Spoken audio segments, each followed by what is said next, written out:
The year is 1991, and if I were to tell you that Captain Planet and the Planeteers need your help, well, what would you do? How about if I told you you needed to grab a can of red spray paint and help Bart Simpson save the Earth from those evil space mutants? What would you do? And what about Lemmings? Well, Lemmings always need help, we know this. Of course, it can only mean one thing, and that is that I have gotten hold of the brilliant, the wonderful Amiga A500 Plus Cartoon Classics pack. The question is, after 30 years, does it still work? Well, let's find out. My name is Jess B. This is my tech department. Let's get.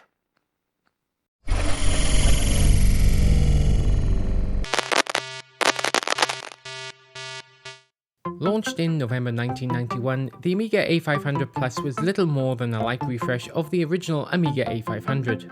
The machine now featured 1MB of RAM as standard, and thanks to the ECS or enhanced chipset that debuted the year before, you could add another 1MB of RAM via the trapdoor expansion, making for 2MB of chip RAM, up from the original 1 or 1.5 MB of the previous machines.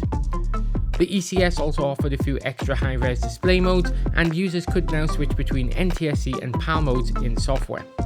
Kickstart 1.3 became Kickstart 2, and the A500 Plus came with Workbench 2.04 as standard. The Cartoon Classics pack came bundled with 3 games: Captain Planet and the Planeteers, Lemmings, and Bart Simpson vs. the Space Mutants. Also included was an updated Deluxe Paint 3, and it was this pack that I got for my combined birthday and Christmas presents sometime in 1992. I spotted this Cartoon Classics pack on eBay and grabbed it almost immediately. From the pictures, the machine looked in remarkably good condition, and as far as I could see, everything was there. Well, except for Captain Planet's box. I can't wait to see if this machine works, or whether a 30-year-old battery has done what, 30-year-old batteries love to do. Is this a time capsule or a time bomb? Let's see. The box is in okay condition with just a little house paint splattered over it. I'm sure a little IPA and a cotton bud will clear that away. The box's tabs are still just about intact, and soon enough I'm able to lift the lid and gaze at the contents inside. And wow, what a trip down memory lane this is. With the box open, my first impressions are, well, it's pure nostalgia. The Workbench discs, the Rainbow Amiga manuals there, and a thrill for me to have them in English again because I only have German here in Austria. It's just, it's a trip down memory lane, and I'm so happy right now. Alongside some of the other discs that come with the machine, there are some copied discs, including one copy of X-Copy, which I find ironic. Bart Simpson is tucked away at the back along with Lemmings. It looks like his box needs a little bit of repair there. But again, how wonderful it is to see these old friends again after so very long, it feels. In the back we have the power supply, mouse and TV modulator all tucked away inside that cardboard box, but for now I really want to see the machine outside the box, outside those polys, and on the table for me to just, take in.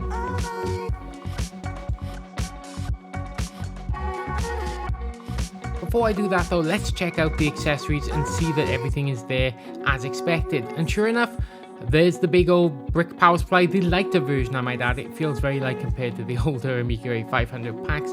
The mouse, which, wow, that just looks like it's fresh from the factory. There's not even that much dirt on the cable. How is this possible? And of course the TV modulator, which I actually won't be using today because I have an RGB kit. There's even the original silica gel that came with the pack. It's just amazing. Turning to the Amiga itself, it's like brand new. Yes, there are signs of dirt and wear on it, but look at it. You could tell me this is the machine I had for my 16th birthday and I would believe you. It's so clean. There's not even a hint of yellowing on this. I'm aghast. I'm simply aghast. Checking the ports around the back, and there only seems to be a tiny little bit of damage on the RGB port. One pin just seems to be a little further in, but it's not going to cause any issues, which I'm happy about. Turning to the keyboard, well, it's so clean. Yes, there's little signs of dirt and dust, but it's not yellow. Those keys look so new. well, just like it's come out of the factory or been found maybe in a barn somewhere. It's fantastic. But of course, the thing I really need to know is about that battery. Now, I'm not going to lie, I've already been into this machine and snipped that battery out. And what I found really surprised me. But before that, we should probably check the trapdoor. Sure enough, there's nothing in that trapdoor. But look how clean it is. It's actually, again, like new. The underside of that keyboard tray, like new. So let's get inside and see if the rest of it holds up.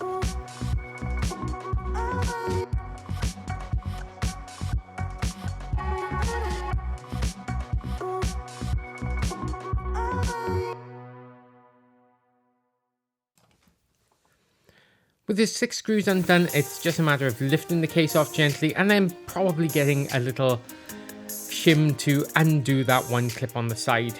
As you can see, I'm not bright. And then I go, oh, I have those things. And there we go. And again, it's like new. Let's take the keyboard out and look at, have you ever seen an RF shield in such great condition? Even the drive is like new. It looks fantastic. But what is the motherboard like? Well, I think you can probably guess by now. As I say, I've already been in here and snipped that battery out. And yeah, it's shocking. There was next to no leakage at all. I can't say this enough, it's like new. So I'm actually fairly certain at this point that if I plug this in, it's gonna work. But just take in for a moment how pristine this motherboard looks. It's wonderful, and I really can't wait to see if this machine works.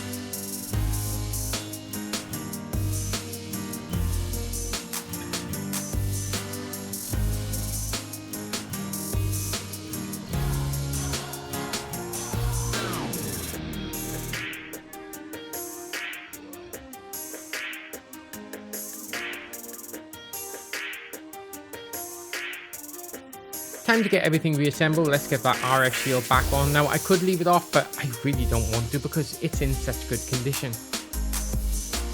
This little bit that goes over the expansion port, that's always a pain. But nonetheless, let's get that thing on there and get this machine back in the backup and ready for use.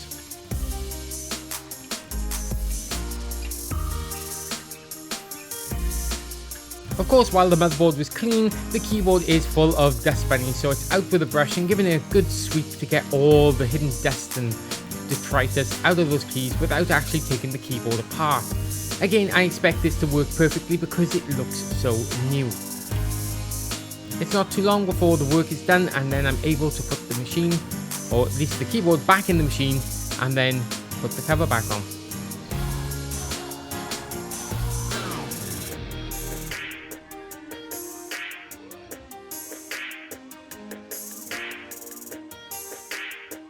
Of course, it wouldn't be a tech department video if I didn't struggle with at least one thing, and actually reattaching this keyboard.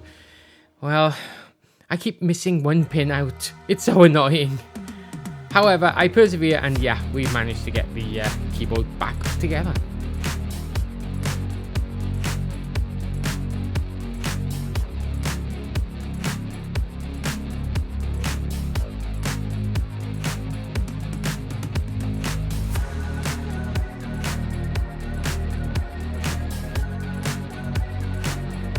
The case clips together reassuringly, and then I realized that actually I just need to move the keyboard across a bit, so I unclip it again, move it across, and yeah, we're back in business.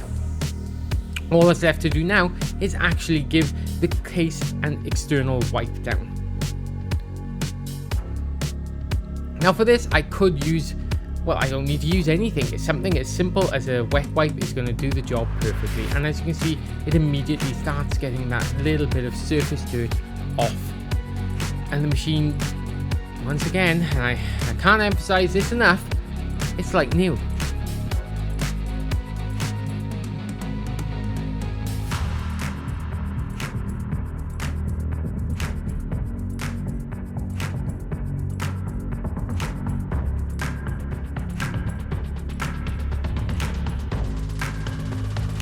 Turning to the underside, even the small rubber feet come up as if they've just left the factory with very little work on my behalf. It's just, well, I'm running out of superlatives. I can't say it looks like new any more than I already have. You get the picture, but it does. But now it's the moment we've all been waiting for. Let's get this thing connected and see if that disk drive works, if it powers on, if it does, well, anything at all. Frankly, I'm quietly confident.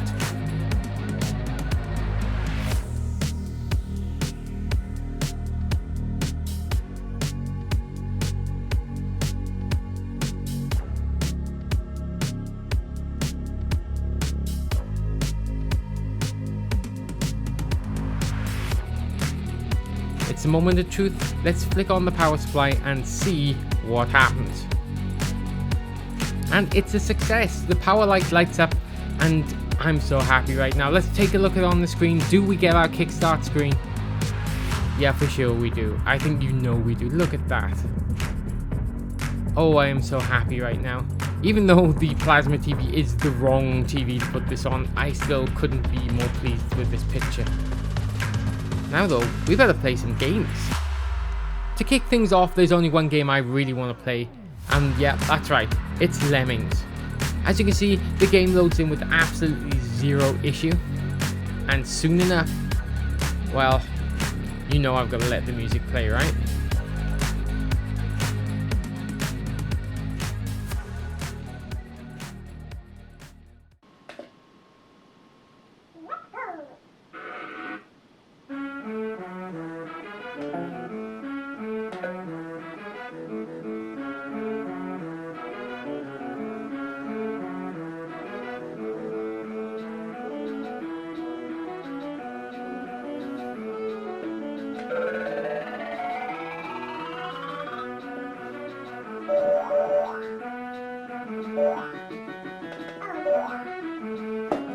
From Lemmings, let's try out possibly the worst and certainly one of the most difficult platformers ever made, Bart Simpson versus the Space Mutants.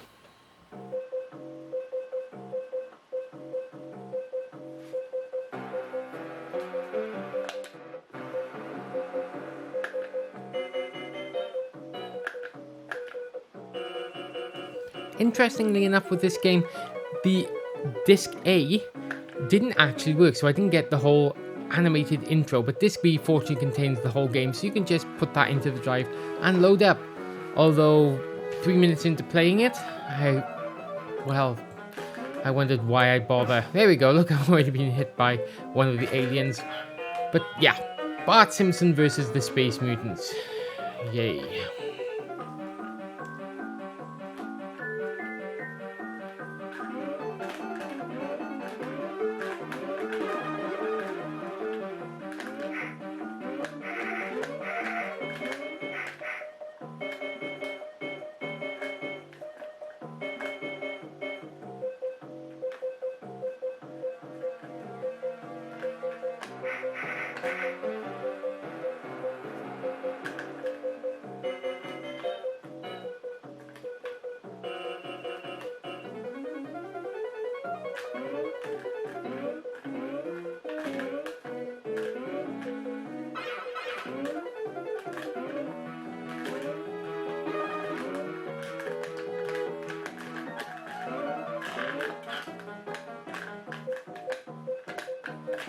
While Bart Simpson and the Space Mutants is a pretty bad game, it actually doesn't compare to the horror that is Captain Planet and the Planeteers. Now, over 30 years, I have never managed to understand how to beat this game, or indeed understand the game in general.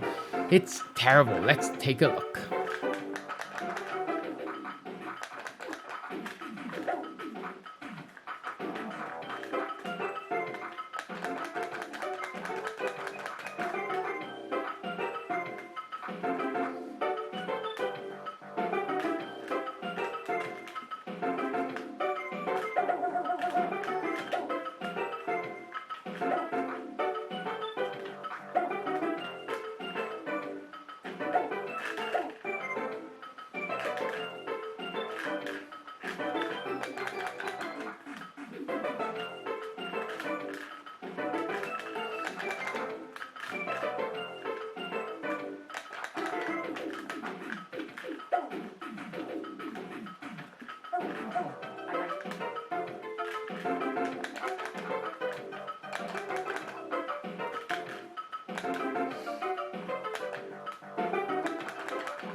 Finally, I have to do just one more thing and one more game to play, and it didn't come with the original Cartoon Classics pack. Yeah, I need to play some sensible soccer. So come on, join me as I try and remember how to play a game I haven't played for 30 years.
Well, there we have it.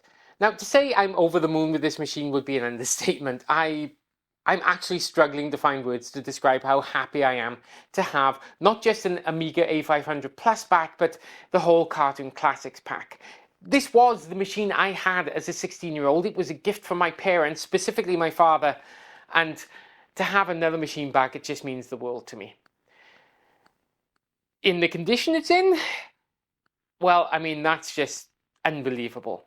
After 30 years, most of these machines have had at least one battery leak. Usually the board is destroyed or will need extensive rework to become working again.